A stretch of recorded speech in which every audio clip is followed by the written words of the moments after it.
Hello बच्चों, let's read the question. With the help of Kirchhoff's law, explain the Wheatstone bridge principle. Now to answer this question, first we will discuss here the key concept, and here the key concept will be Kirchhoff's law. जो हमारे पास यहाँ पे Kirchhoff's law होते हैं, it is used in the case of voltage and current. यानी हमारे पास यहाँ पे जो करंट की वैल्यू होती है किसी भी जंक्शन पे, उसके केस में भी हम यहाँ पे किरचॉफ्स लॉ का यूज करते हैं and we also use in the case of the given loop.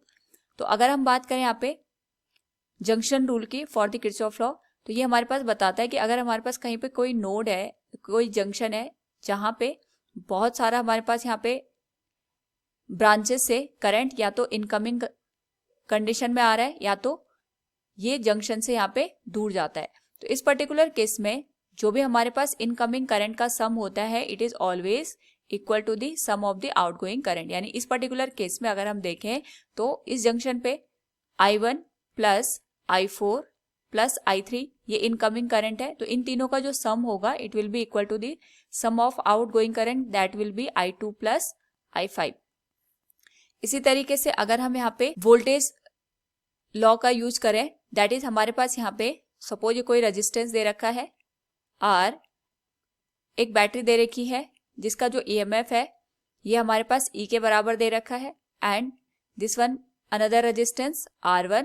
तो इस पर्टिकुलर केस में अगर हम ये कंसिडर करें कि जो करंट फ्लो कर रही है it is given as I, तो जितना भी यहाँ पे रेजिस्टेंस पे ड्रॉप होता है it is always equal to the sum of the given EMF of the given batteries. यानी जितनी भी बैटरी उस पर्टिकुलर लूप में लगी होती है उन सब के सम के बराबर हमारे पास यहाँ पे वोल्टेज ड्रॉप का सम होता है. यानी अगर हम इस लूप की बात करें तो इसमें एक ही बैटरी का हमने यूज किया है जिसका EMF E के बराबर है, तो जो E की वैल्यू होगी it will be equal to the sum of all the voltage drop across the resistance that will be equal to I into R1 plus I into R के. तो जितना भी हमारे पास यहाँ पे सम आएगा of the given EMF it will be equal to the sum of all the voltage drop across the given resistance in a particular given loop. तो इन्हीं दो किरचॉफ लॉ का यूज करके we will explain the Wheatstone bridge principle. तो इस case में हम यहाँ पे सबसे पहले डिफरेंट रेजिस्टेंस कंसिडर करते हैं और उनका एक पर्टिकुलर अरेंजमेंट बनाते हैं. It is resistance P, it is Q, ये हमारे पास आ गया resistance R and it is given as resistance S. तो इस केस में यहाँ पे हम रेजिस्टेंस यूज करते हैं which is given as G, और इसका जो कनेक्शन है ये हम बैटरी के साथ बनाते हैं यहाँ पे, जिसका जो वैल्यू है वो हम E के बराबर कंसिडर करते हैं. तो इसके थ्रू सपोज हमारे पास यहाँ पे टोटल करंट I जा रही है, नोड में यहाँ पे जो करंट है वो डिस्ट्रीब्यूट होगी, it will be given as I1, और यहाँ पे जो करंट होगी I2 के बराबर होगी. अगेन यहाँ पे जो नोड है यहाँ पे करंट डिस्ट्रीब्यूट होगी, हम मान के चलते हैं इसमें जो करंट है ये IG के बराबर है हमारे पास, और जो रिमेनिंग करंट है क्योंकि I1 में से IG तो इस वाली ब्रांच में चली गई, जो रिमेनिंग करंट होगी it will B I1 minus IG. Similarly यहाँ पे जो इनकमिंग करंट है इट इज IG इस वाले नोड पे, और यहाँ से जो करंट आ रही है इट इज I2, तो जो टोटल करंट होगी it will be I2 plus IG. Now यहाँ पे अगर हम वोल्टेज लॉ का यूज करें या हम यहाँ पे किरचॉफ वोल्टेज लॉ का यूज करते हुए लूप को कंसिडर करें तो हम इसको नेम दे सकते हैं यहाँ पे A, B, C, D.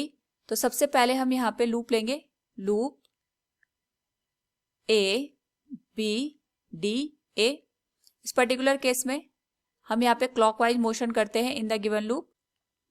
Now अगर आप इक्वेशन यहाँ पे लिखें तो हम यहाँ पे क्लॉकवाइज डायरेक्शन में मोशन कर रहे हैं. In the direction of the loop हमारे पास जो ड्रॉप होगा ये नेगेटिव हम लेंगे, और अपोजिट डायरेक्शन में अगर हम करंट को देखेंगे with respect to the loop उसे हम यहाँ पे पॉजिटिव कंसिडर करेंगे. ये हम according to the situation use कर सकते हैं.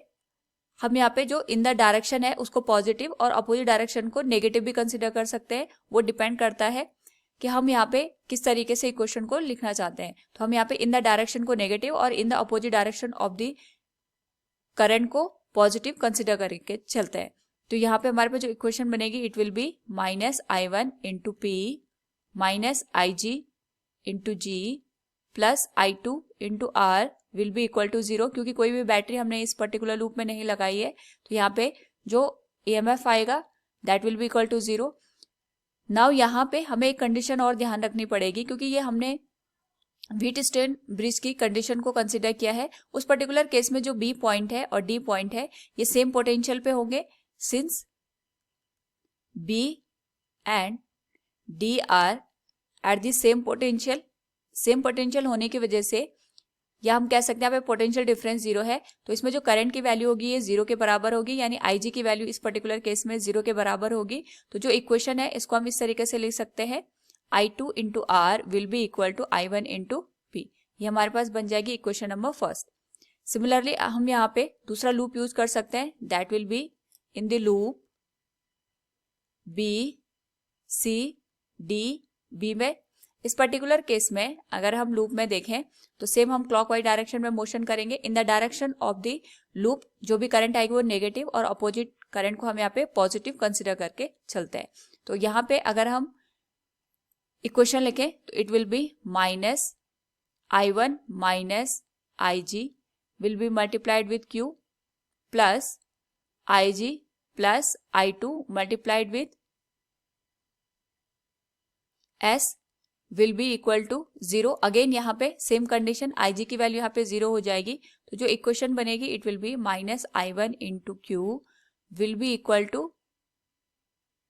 Minus I2 into S, minus से माइनस कैंसिल हो जाएगा and it will become I1 into Q equals I2 into S। This will be equation number second.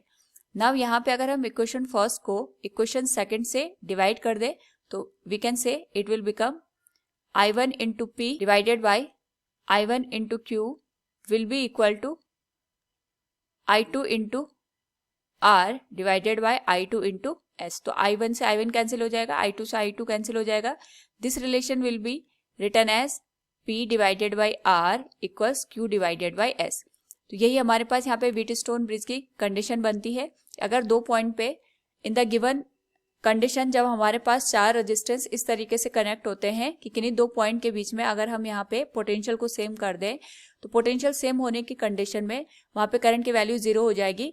और इस केस में हमारे पास जो गिवन ब्रांचेस का रेजिस्टेंस होता है या गिवन ब्रांचेस में जो भी रेजिस्टेंस लगे होते हैं उनका जो रेशियो होता है ये इक्वल हमारे पास निकल के आता है। तो इस केस में P और R का जो रेशियो होगा it will be equal to Q by S। तभी हम ये कह सकते हैं जो व्हीटस्टोन ब्रिज है हमारे पास यहाँ पे ये बैलेंस्ड कंडीशन में है और जो B और D के बीच का जो यहाँ पे पोटेंशियल डिफरेंस है ये 0 के बराबर है, या B और D का जो पोटेंशियल है ये हमें सेम देखने को मिलेगा। So from the given Kirchhoff's law we have explain the Wheatstone bridge principle. Hope all you understood it. Thank you and best of luck.